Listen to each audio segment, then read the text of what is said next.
सबसे पहले overall performance की बात करें। Q3 FY26 में टाटा एलेक्सी ने कांस्टेंट करेंसी बेसिस पर 3.2% सिक्वेंशियल ग्रोथ दर्ज की। यह ग्रोथ लार्जली वॉल्यूम लेड थी, जिससे यूटिलाइजेशन बेहतर हुआ और ऑपरेटिंग लेवरेज देखने को मिला। एबिटा मार्जिन 220 बेसिस पॉइंट्स बढ़कर 23.3% पर पहुंच गया। पीबीटी मार्जिन 24.2% रहा, जिसमें one time labour code impact को एक्सक्लूड किया गया है। मैनेजमेंट ने स्पष्ट किया कि लेबर कोड के कारण एक एक्सेप्शनल कैचअप प्रोविजन लिया गया है, लेकिन आगे रिकरिंग इंपैक्ट केवल 15-20 बेसिस पॉइंट्स के आसपास रहेगा। अब सबसे महत्वपूर्ण सेगमेंट यानी ट्रांसपोर्टेशन वर्टिकल की बात करें। यह कंपनी के कुल रेवेन्यू का लगभग 55% से अधिक योगदान देता है। इस क्वार्टर में ट्रांसपोर्टेशन बिजनेस ने 7.7% क्वार्टर ऑन क्वार्टर ग्रोथ दिखाई। यह ग्रोथ मुख्य रूप से एसडीवी यानी सॉफ्टवेयर डिफाइंड व्हीकल डील्स के एक्सेलरेटेड रैंप अप से आई है। मैनेजमेंट ने बताया कि पहले जीते गए बड़े ओएम डील्स का फुल स्केल डिप्लॉयमेंट इस क्वार्टर में देखने को मिला। साथ ही एक स्ट्रैटेजिक ओएम क्लाइंट के साथ जो पिछले क्वार्टर में स्लो डाउन था, उसमें नॉर्मलाइजेशन हुआ है। हालांकि मैनेजमेंट ने स्वीकार किया कि एंकर कस्टमर अभी भी प्री इशू रन रेट तक नहीं पहुंचा है और 1-2 क्वार्टर्स का कैचअप बाकी है।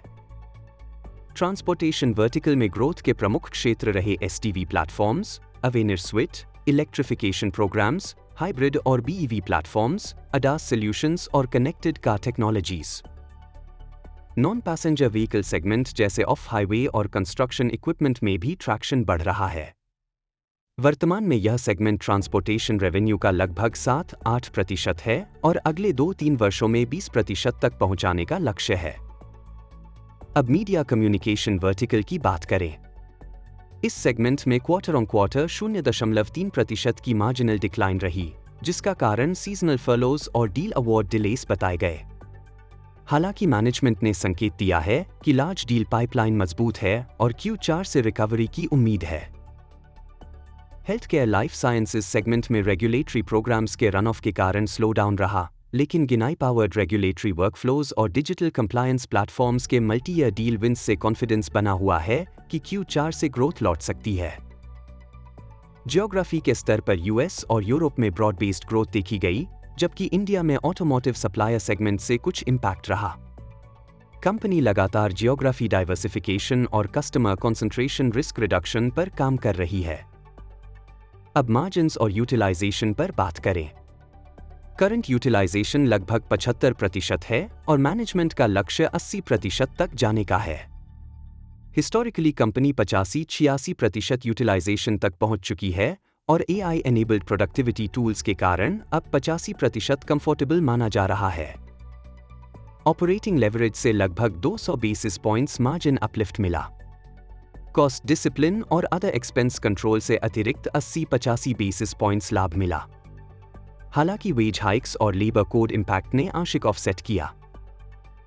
हायरिंग स्ट्रैटेजी अब कैलिब्रेटेड अप्रोच पर आधारित है।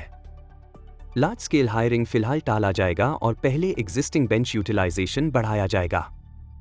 अगले 1-2 क्वार्टर्स में डिमांड ट्रेजेक्ट्री के आधार पर सिलेक्टिव हायरिंग की जाएगी। एरोस्पेस डिफेंस सेगमेंट पर भी मैनेजमेंट ने रिन्यूड फोकस की बात कही है। इलेक्ट्रिफिकेशन, यूएवीज, एयर टैक्सीज और न्यू एज डिफेंस टेक्नोलॉजीज में ग्लोबल अपॉर्चुनिटी देखी जा रही है। हालांकि इंडिया डिफेंस कॉन्ट्रैक्ट्स में रिसीवेबल साइकिल चैलेंजेस हैं, लेकिन ओवरसीज डिफेंस मार्केट को अट्रैक्टिव माना गया है। अगर ओवरऑल टोन देखें तो Q3 FY26 टाटा एलेक्सी के लिए ऑपरेशनल रेजिलियंस और मार्जिन रिकवरी का क्वार्टर रहा है। मैनेजमेंट का FY27 के लिए double digit growth aspiration transportation और हेल्थ केयर वर्टिकल में बना हुआ है, बशर्ते Q4 में मोमेंटम सस्टेन हो। निष्कर्ष के तौर पर टाटा एलेक्सी एक design led, AI enabled engineering services company के रूप में पोजीशनिंग मजबूत कर रही है। ट्रांसपोर्टेशन रिकवरी, AI इन्वेस्टमेंट्स और diversification strategy medium term growth visibility देती है, हालांकि मैक्रो हेडवाइंस अभी पूरी तरह समाप्त नहीं हुए हैं।